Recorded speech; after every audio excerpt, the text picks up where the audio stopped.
요즘 초등학생 아이들을 보면 참 불쌍하다는 생각이 듭니다.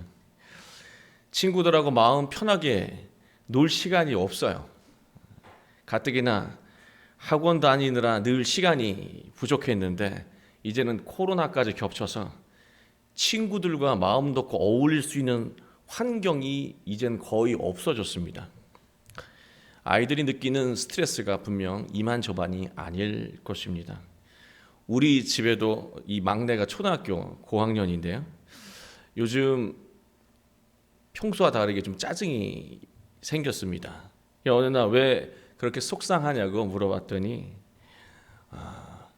학교 선생님 또 학원 선생님에게 잘한다라고 하는 칭찬을 받고 싶은데 또 그렇게 하려다 보면 너무 걱정이 커지고 또 마음이 힘들다는 거예요. 저는 우리 아이의 말을 들으면서 그 사이 많이 자랐구나 하는 기특한 생각도 들었고 또 한편으로는 그 막내 아이가 안쓰럽다는 생각도 했습니다. 자신이 사람들의 평가 속에서 살아가고 있다는 사실을 이제 더 많이 느끼게 될 테니까요. 사람은 태어나면서부터 사람들의 평가를 받기 시작합니다. 이 엄마 뱃속에서 딱 나오면 어떤 평가부터 받습니까? 아빠를 닮았냐? 엄마를 닮았냐? 이 평가를 해요. 그리고 크기와 이 체중을 보면서 평균보다 크냐 작으냐 또 평가를 하죠. 이렇게 시작된 이 삶에 대한 평가는 평생 동안 헤아릴 수 없을 만큼 많이 이루어집니다. 우리가 살면서 객관적인 시험을 통해서 평가를 받습니다. 직장 취직도 다 시험을 통해서 평가를 받는 것이죠. 그리고 때로는 말 한마디로 평가를 받기도 합니다. 우리가 어떤 일을 하고 칭찬의 말을 듣잖아요. 그것은 또 행복한 평가가 될 수 있겠죠. 또 반대로 욕 한마디로 평가를 받기도 하죠. 때로는 말도 필요 없는 경우도 있습니다. 사람의 시선으로 평가를 받기도 해요.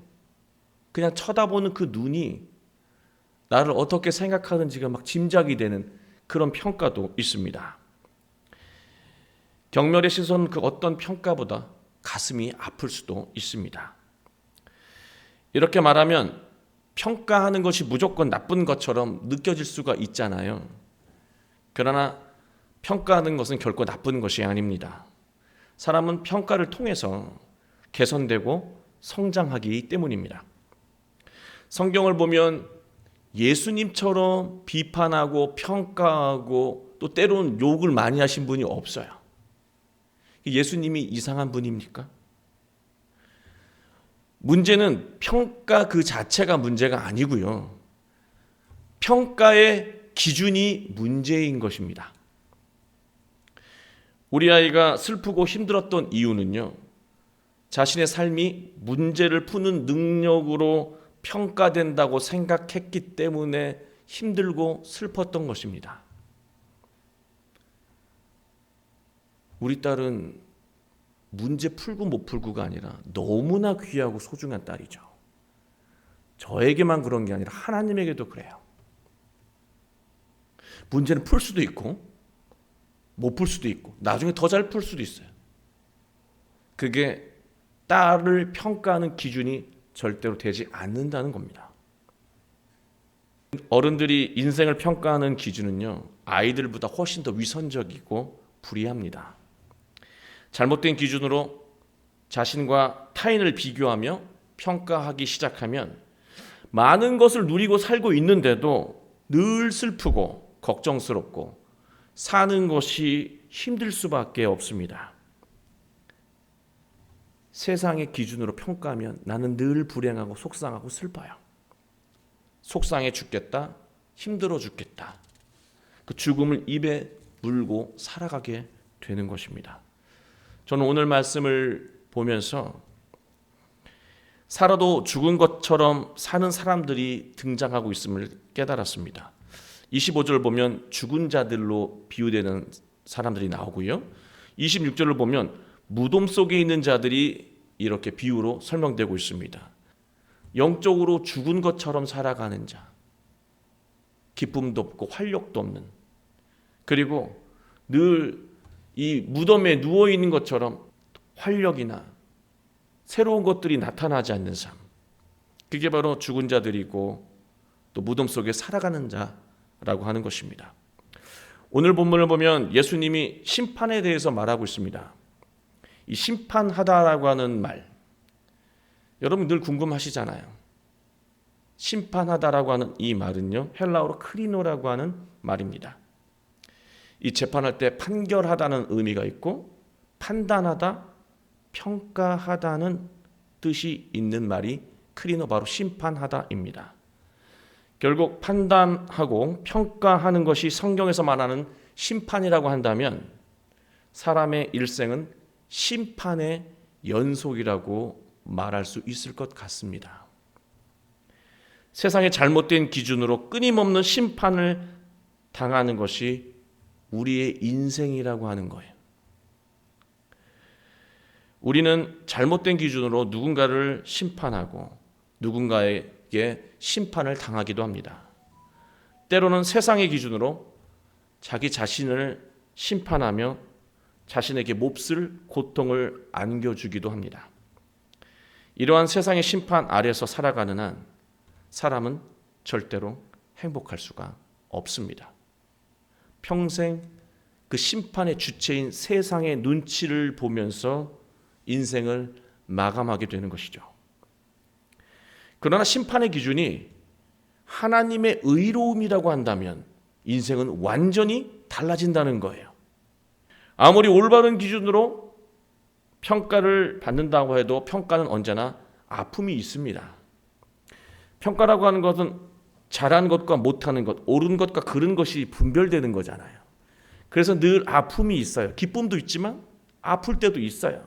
그게 평가가 가지고 있는, 심판이 가지고 있는 속성입니다. 그런데 하나님의 의로움을 기준으로 하는 심판은요, 물론 이 안에도 아픔은 있지만 이 아픔은 회개의 아픔이에요. 하나님의 말씀 앞에서 느끼는 아픔은 회개의 아픔이고 돌이킴의 아픔이고 성숙의 아픔이고 깨달음의 아픔이고 성장의 아픔이라고 하는 거예요. 아직 영적으로 살아있다는 거예요. 현대 신학에서 절대로 빠뜨릴 수 없는 위대한 신학자가 있는데요. 이 불투만이라고 하는 신학자입니다. 이 비신화 신학이라고 하는 그 신학을 설명을 하면서 그 내용의 핵심이 실존론적 종말론을 말하고 있습니다. 지금 말하고자 하는 핵심이 무엇이냐면 심판은 나중에 죽을 때 이루어지는 것, 종말은 나중에 죽을 때 당하는 것, 그게 종말과 심판이 아니고 내가 살아가는 동안 매 순간 심판과 종말이 이루어지고 있다는 말씀입니다. 지금 이 순간에도 심판이 이루어지고 있고 종말이 진행되고 있다는 사실입니다. 잘못된 영이 예수님을 통해서 종말을 맞게 되고 다시 새롭게 살아납니다. 또 잘못된 영에 따라서 살아가다가 다시 예수님을 만나면 그 잘못된 영이 심판을 받고 종말을 맞이하고 다시 새로운 영으로 거듭나는 것이죠.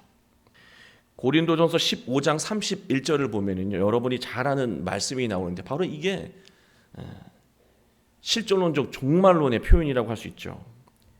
제가 읽어드리겠습니다. 형제들아, 내가 그리스도 예수 우리 주 안에서 가진 바 너희에 대한 나의 자랑을 두고 단언하노니 나는 날마다 죽노라.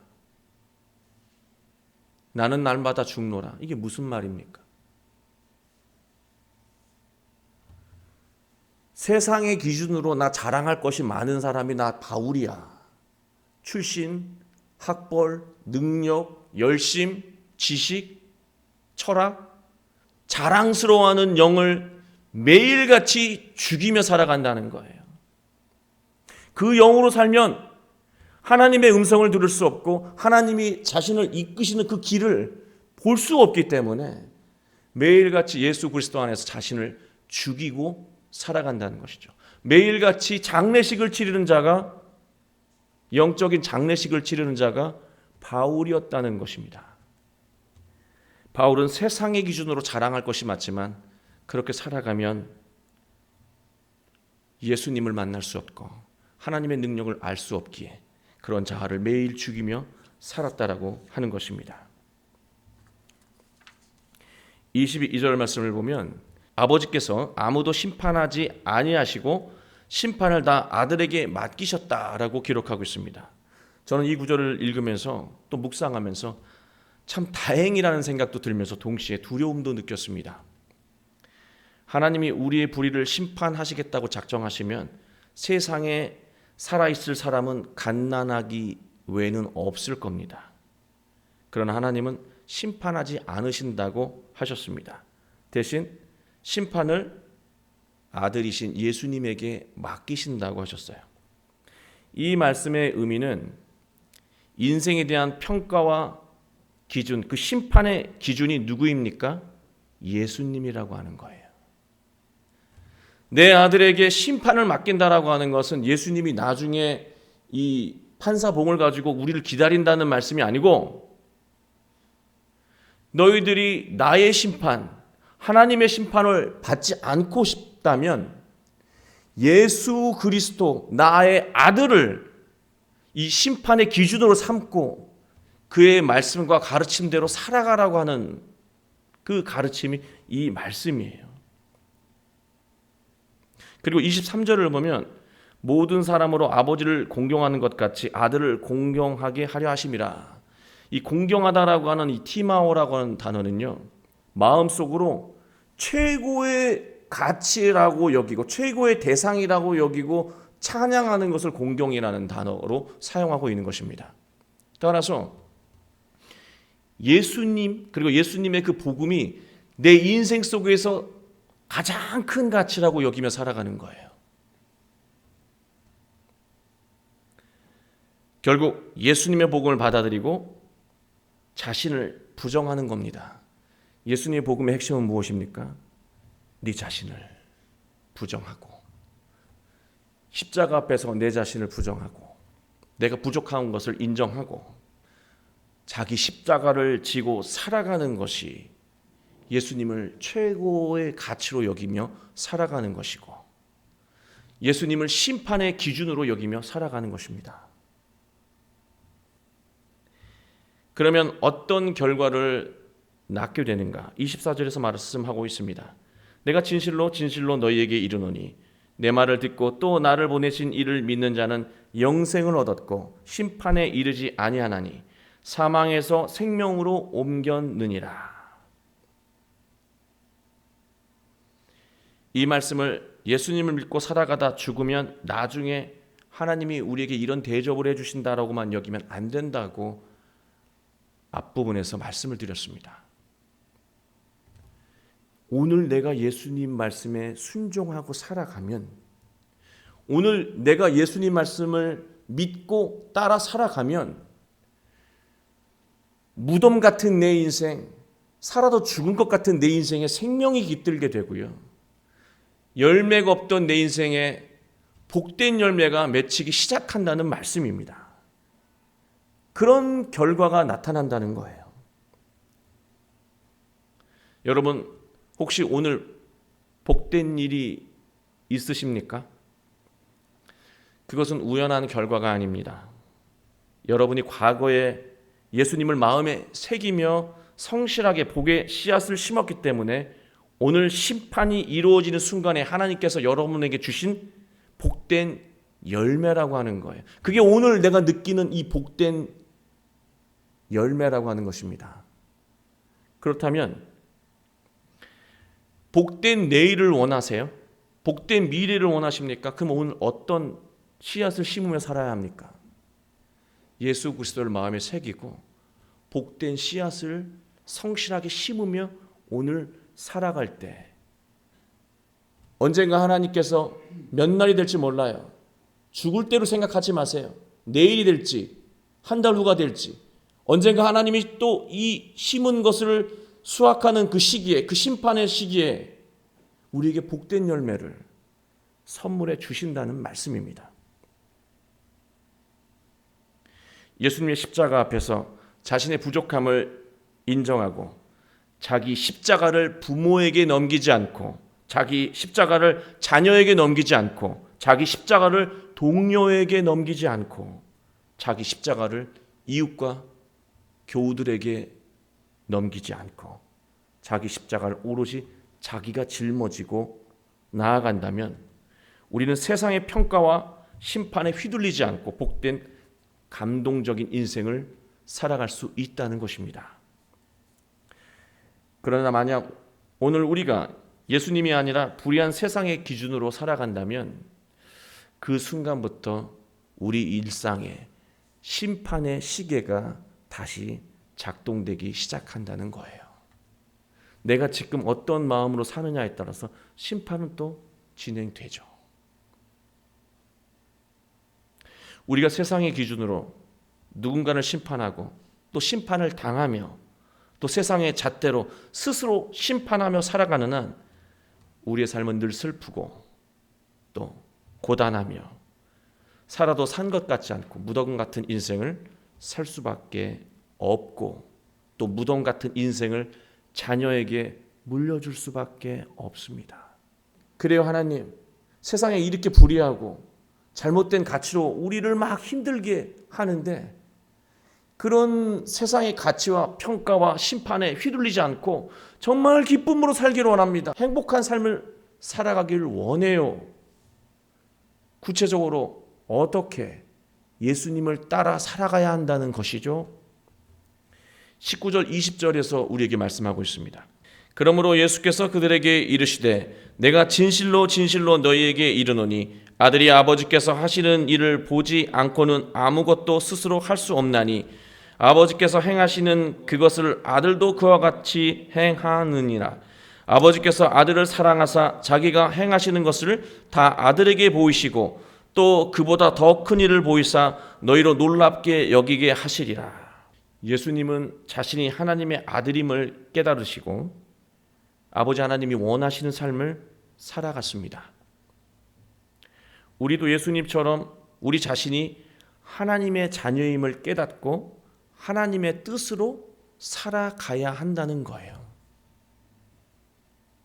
여러분은 자기 자신을 어떤 존재로 여기며 살아가십니까? 사람은요, 자기를 어떤 존재로 여기는 만큼 그 수준으로 살아갑니다.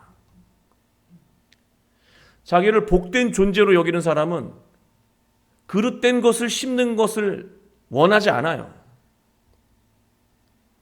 자기를 하나님의 아들과 딸로 여기는 사람은 불의한 삶을 살아가는 것을 용납할 수가 없는 거예요. 그러나 나를 귀하게 여기면 나쁜 것을 심자고 하는 것에 절대로 동요하지 않아요. 좋은 것을 심어요. 그 좋은 씨앗이 시간이 걸릴지라도 좋은 것을 열매 맺는다는 것입니다. 여러분은 자기 자신을 어떤 존재로 여기며 살아가십니까? 그 존재의 인식에 의해서 오늘 내가 심판을 받을 삶을 살아갈 것인지 아니면 복되고 감동적인 인생을 살아갈지 결정이 된다는 거예요. 예수님은 자신을 하나님의 아들이라고 여겼고 하나님이 보여주시는 것 아닌 것, 그 길은 가지 않으셨다는 거예요. 하나님이 원하시는 일을 하며 살아가셨다는 거죠. 너희도 그렇게 살아가라고 하는 거예요. 그게 구체적으로 예수님을 따라 살아가는 것이고 심판을 받지 않고 감동적인 삶을 살아가는 모습이라고 하는 것입니다. 이 왕자와 거지라고 하는 이 마크 트웨인 어린이 소설이 있잖아요. 이 거지하고 왕자가 똑같이 생겼는데 똑같이 생겨서 한번 신분을 재미삼아 막 바꿔봤어요. 왕자는 거지, 거지는 왕자. 거지가 왕자의 삶에 갔을 때 행복했을까요? 아니요. 왕자에게 주는 수많은 음식들을요 먹지 않고 뱃속에다 숨기는 거예요. 왜냐? 거지는 지금 음식 나중에 못 먹는다는 생각에 먹는 것보다 이렇게 가슴속에 이렇게 막 챙기기에 바빠요. 반대로 왕자는 거지 무리에 가서 음식을 먹는데 이 왕자가 먹던 음식에 비해서 이게 음식 같지도 않은 것 아니겠습니까? 근데 그 모여있는 거지 이 동료 아이들은 그걸 먹겠다고 막 아기다툼하며 싸우는데 얘는 음식 가지고 싸우질 않아요. 너희들 먹어. 나는 왕자기 때문에 언제든지 더 좋은 음식을 먹을 수 있어. 양보해요. 자기를 어떻게 인식하느냐에 따라서 삶의 방향이, 오늘 살아가는 자세가 달라진다는 거예요. 25절을 보시면요. 진실로 진실로 너희에게 이르노니 죽은 자들이 하나님의 아들의 음성을 들을 때가 온다. 죽은 자들, 살아도 산 것 같지 않은 우리가 하나님의 음성을 들을 때가 온다. 그리고 또 무엇입니까? 28절을 보면 무덤 속에 있는 자가, 삶의 자리가 무덤과 같은 인생을 살아가고 있는 우리에게 그의 음성, 하나님의 음성을 들을 때가 온다라고 하는 거예요. 예수님 이 고단하고 힘든 길을요, 그냥 즐거워서 가신 게 아니에요. 힘들 때마다 하나님께서 하신 것이 있었어요. 마가복음 1장 11절을 보면은요, 예수님께서 하나님의 아들로 살아가겠다고 결단하고 기도하셨을 때 하늘에서 이 마음속에서 음성을 듣게 됐는데, 어떤 음성이냐면 하늘로부터 소리가 나기를 너는 내 사랑하는 아들이라, 내가 너를 기뻐하노라. 내가 너를 기뻐한다고 되어 있는데요, 더 정확한 거는 내가 너 안에서 기쁘다. 다시 말하면 예수님이 하나님의 자녀로 살아가겠다고 결단하니까 그 마음속에서 아들아, 내가 너 때문에 기쁘다. 우리가 하나님의 자녀로, 그리고 세상의 평가에 휘둘려서 낙심할 때, 속상할 때, 하나님 너무 슬퍼요. 내 인생이 너무 초라하고 한심해 보이고 실패한 것 같고, 그러나 잘 살고 싶은데 내 마음이 너무나 우울하고 힘듭니다 라고 고백한다면 하나님께서 사랑하는 나의 딸아, 사랑하는 나의 아들아, 내가 네 안에서 기쁘다.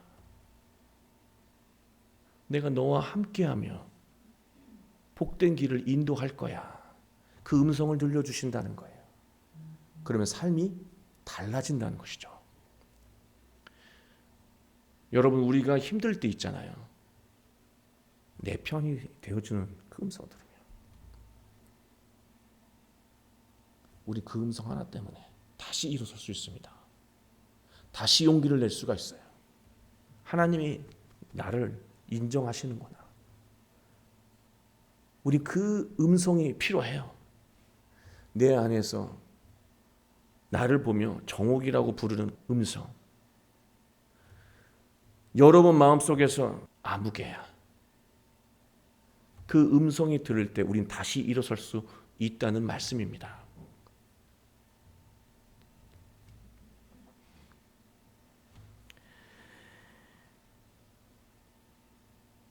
우리가 예수님처럼 살아가게 되면 하나님이 우리 안에서 나를 부르시고 길을 열어주시고 갈 방향을 보여주신다는 말씀입니다.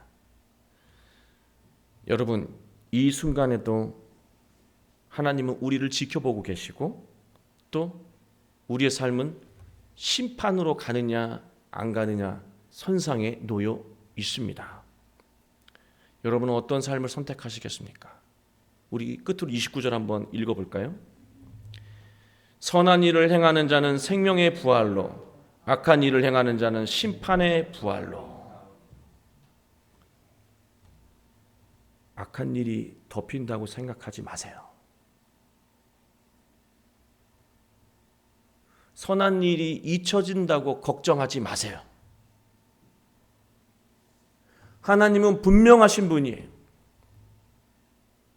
반드시 심판의 순간에 열매를 수확하는 수확의 계절에, 우리 인생 수확의 계절에 선한 것을 심은 자에겐 선한 것을 반드시 열매를 주실 것이고, 악한 것을 심은 자는 악한 것으로 심판하신다고 분명히 말씀하고 있습니다. 여러분, 지금 이 순간이 심판이 좌우되는 순간입니다.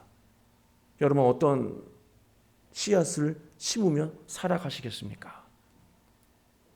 예수님을 마음에 새기고, 우리도 예수님처럼 하나님의 아들이고 딸인 것을 알고 복된 것을 자신감 있게 심으며 살아가는 여러분 되시길 바랍니다. 그 씨앗이 곧 여러분에게 감동적인 열매로 다가올 것입니다. 그런 열매가 가득한 한 주가 되시길 주 예수 그리스도의 이름으로 축원합니다. 기도하겠습니다.